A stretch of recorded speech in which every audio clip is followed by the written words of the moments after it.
get into it. And the freaks come out at night. So who are you going with to have a freak performance in a captain spot for the Colts at the Cowboys Sunday Night Football?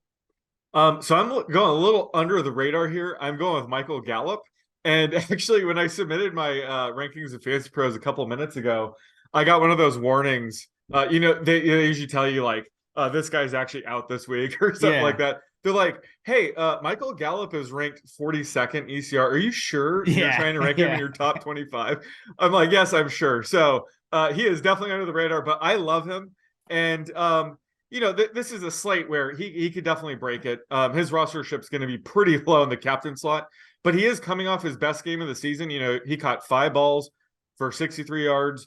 More importantly, he saw his highest route participation of the season at 94%. And more importantly, he looked 100%. Like he looks like the Michael Gallup of old, the guy that can be a wide receiver too in fantasy. So I like buying in on players like that when they're breaking out, when they're coming back from an injury. And Noah Brown, he has been almost non-existent in the offense. And it looks like, Dalton Schultz is still pretty limited by, I'm guessing, his PCL injury. So, Gallup could be Dak's number 2 target here. And just he's a sneaky play given his potential ceiling. We all know he has a high ceiling and his low rostership in the captain slot this week. So I think he's a sneaky play there. So I guess it's a bad time to tell you that Gallup missed practice and Schultz practice in full. Oh my God. Well, I don't know. It just says illness, so it could be nothing. Get out of here. Yeah, He has I'm plenty sorry. of I'm just time. saying. Yeah. He didn't practice.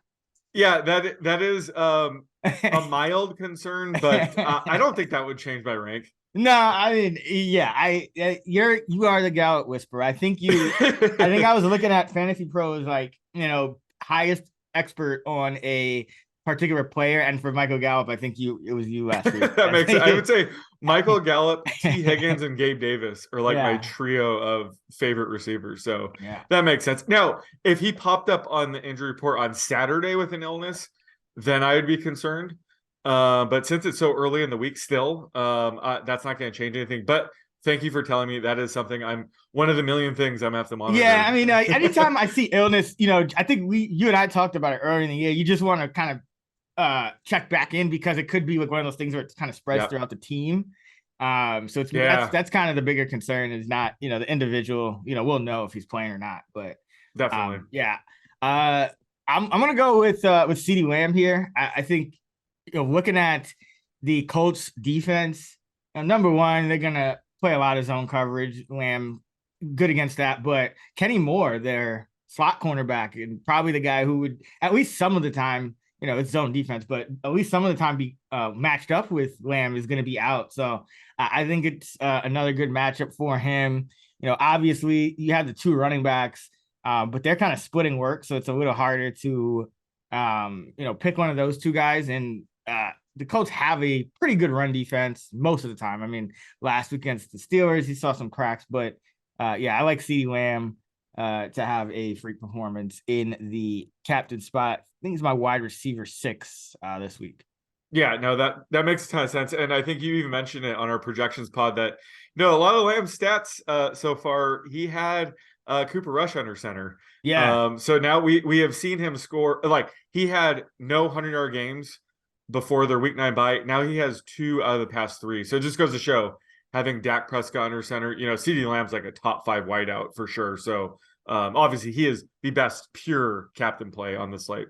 Yeah, he's had since Dak came back. Dak came back against that game. What game was it? That the Lions. The Lions, week 7. 70 yards, 77, 150, 45, and 106. So yeah, he's been over 70 in 4 of the 5 games since Dak returned. And he had 11 targets in the first Dak game. It's just they were playing the Bucs and it didn't go very well. But I like the usage, and he's getting he's averaging almost a rush attempt per game. So one extra little opportunity. Doesn't there. hurt.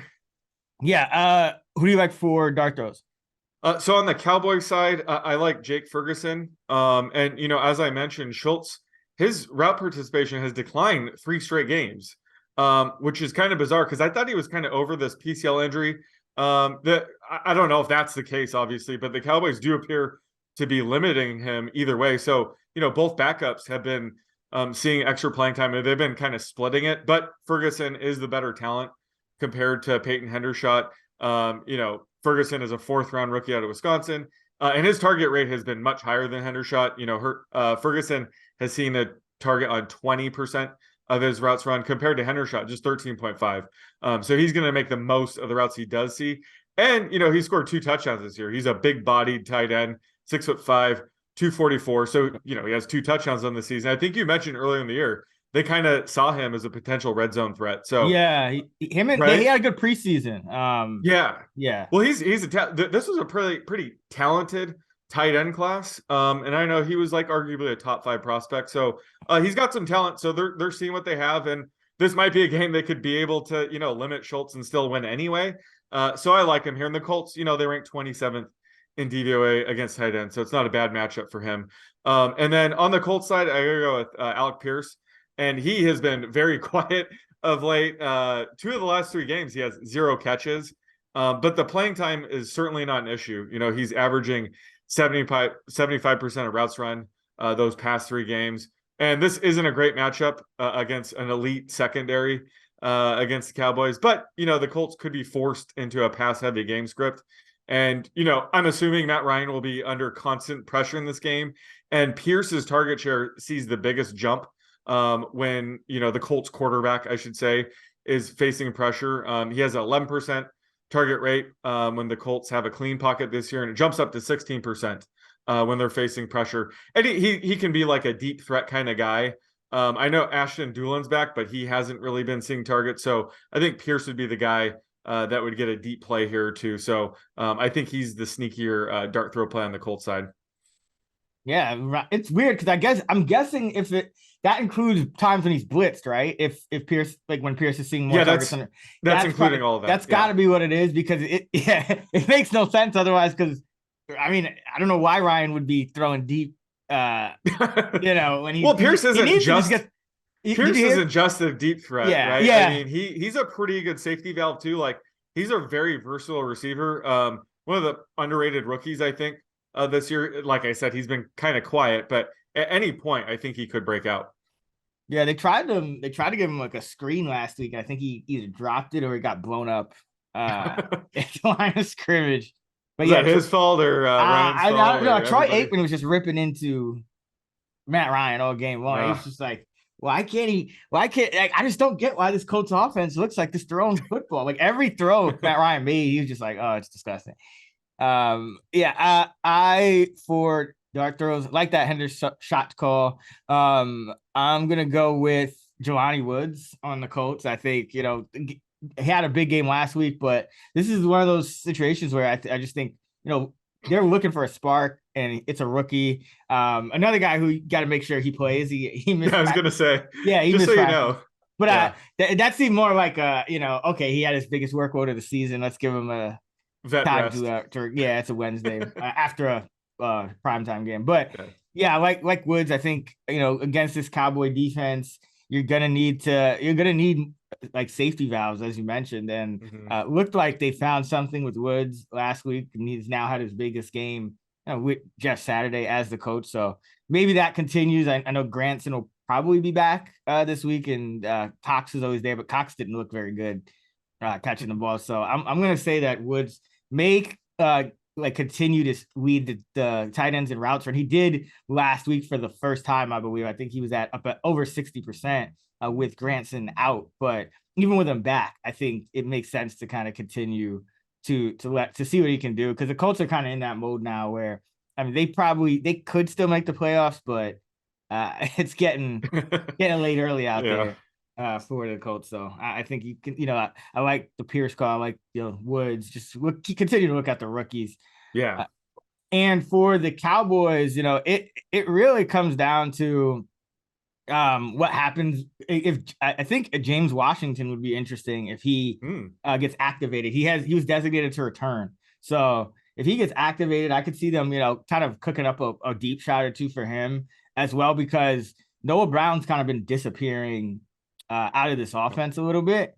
But if Washington doesn't, I would actually go with Noah Brown here. I think he's an interesting guy because his job security is kind of on the fritz. And I think everyone, they are going with a lot more big two tight end guys. So two tight end formations, which is why you like Ferguson. So I think, Noah Brown might kind of pop up out of nowhere, make like one last hurrah here, and remind them that, he still can be a contributor. So I don't think too many people will be on him. I think he had a goose egg last game, if I'm not mistaken. Yeah, I don't have to look. I'm assuming he did yeah, too. I don't remember him catching a football even without looking. And I watched that entire game. So yeah, Noah Brown, just kind of a guy that no one's going to be thinking about too much. But yeah, Ferguson's a good one. I mean, even Yeah. Hendershot, both of those guys Mhm. are going to see probably 20 to 30% of the routes with the Cowboys going with more double tight end, and that's come directly out of Noah Brown. But that makes him a little more contrarian. Yeah, no, and I like the Woods call as well because I think it was like week 8 or 9. There was speculation that the Colts definitely just wanted to see what they were going to increase his playing time. He's one of those rookies that he had a really rough camp and preseason, but I think he's been showing out in practice. So they wanted to get him work, and then he got hurt, so he missed 2 games, and then he came back last week, and Granson was out, so Woods went off. So this game has been coming. So I do agree. I think even if Granson returns. I think they do see Woods as like their tight end in the future. So I would stick with him here, but it's always tough to project these Colts tight ends when they're all healthy. But again, at the end of the day, that's what these showdown sites are for. You got to take some swings. So I definitely like the Woods call. Yeah, I mean, at the end of the day, it's just more of a bet on talent. I mean, we Yep. know what Moelle Cox is at this point. He's a guy that's going to have like 1 or 2 games a year where he gets like 3 catches and a touchdown. And Granson is like Jordan Reed, like a poor man's Jordan Reed. Like it's just like 3 catches for 42 yards and no touchdown. Yep. All right. What about the luck rankings for this game? Yeah, this is actually a luck rankings game because the Colts have been the 5th unluckiest team and the Cowboys have been the 5th luckiest team. So it's a 22 rank differential. But this is disgusting. I don't know if I could. All 3 of the luck rankings teams this week are very how do I put it? Toxic. Like, it's the Colts, Rams, and Broncos. And I mean, the Broncos are the only one that I would say are like off limits because they're a different kind of like, I don't know if that's luck or that's just suck. Exactly. If we have the suck rankings, these 3 teams are way up there right now. I can't bet on any of these teams if I'm being honest, but that's what the luck rankings are for. They're just a guide. So anytime there's a luck ranking differential of 16 or more, it's gone 23 and 19. So 55% rate. And there's been some times where you and I disagree with them. And, since we created the luck rankings in early October, I've gone 27 and 15, 64% against the spread. And I use the luck rankings obviously as a huge part of that. But then there's times where, I disagree with it or it's just a piece of the research. So again, I just want to emphasize this is just one piece of the puzzle. And this week, I don't know if I'm going to have the moxie to back any of these teams, especially the Colts. But and I was surprised. For this matchup, it doesn't even look like the Cowboys are getting that much action either. I would just assume they would be getting 80% or more of the action, but it looks pretty split too, which is kind of bizarre. So either way, I'm backing away from this one. I mean, I think anyone, Cowboys do get a lot of casual action and they're America's team, but anyone betting early, you're not running out to bet the Cowboys minus 11 on like Wednesday. I'm sure they'll get action even at that number.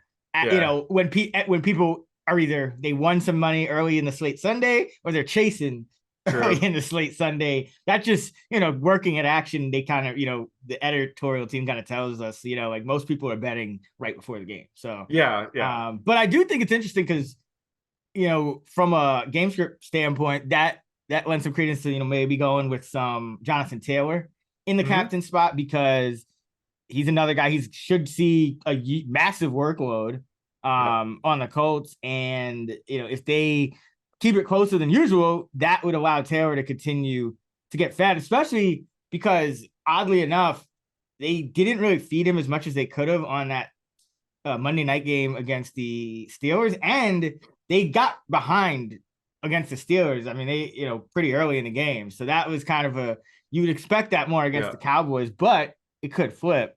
This NFL, most games are pretty close. this year. So Yeah. And no more Naheem Hines. So even if it does turn to, a trailing game script, he's been more active as a pass catcher. He had that 7-catch game back in week 7, even when Hines was there. So Taylor, he's not as game script dependent as he has been in the past. So even if they trail, he could see quite a few targets. yeah, it's more on Matt Ryan. It's just like if they get behind, Matt Ryan can't move, so then somebody's got to block. So it's like a lot of times they'll get caught up pass blocking it. They could just put in go back to the Ellinger plan, or even throw Nick Foles out there. They have other options. I saw it in interview, or I guess it was his press conference that Saturday said they're going to continue to make Foles inactive. So I'm guessing he's just gonna ride it out with Matt Ryan. That seemed to be his big change, like coming back as a coach to restore order for better or worse. And hopefully Saturday gets like an analytical guy to tell, or gal to tell him, hey, call a timeout right now. Now's a good time to call a timeout.